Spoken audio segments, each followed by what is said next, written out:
Hey guys, so I got some criticism on my previous video, and yeah, I was just gonna kind of comment and just say, one thing that I probably could have added to this video is that even when you read a textbook or go through a course, you should always criticize the material that you're learning and take time to think about it on your own without just following the exposition of the author of that textbook or the professor of the class, right?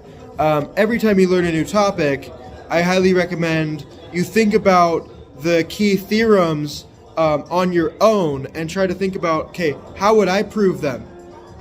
If I didn't have the proof in front of me, what are the geometric ideas at play here?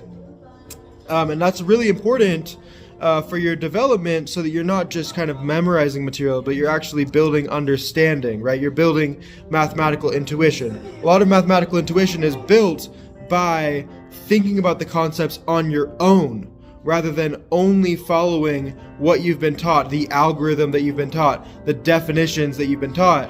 To get the right answers on the problem, we want to really think about, the concepts underlying the theory and how that theory is built and how you would build the theory from scratch if you didn't know the machinery that you're given, right? The machinery that you're given in the sense that the author is kind of showing you the proof.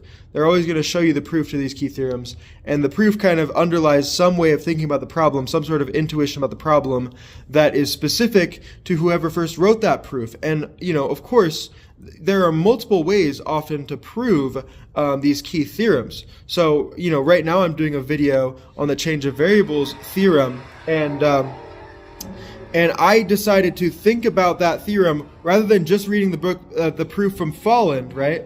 Folland has a proof of this theorem, and I'm going to make a video on this, but it's this theorem 2.47 here from Folland. Show you. This is the theorem. It's the change of variables theorem. We're going to be doing a YouTube video on this theorem in a moment.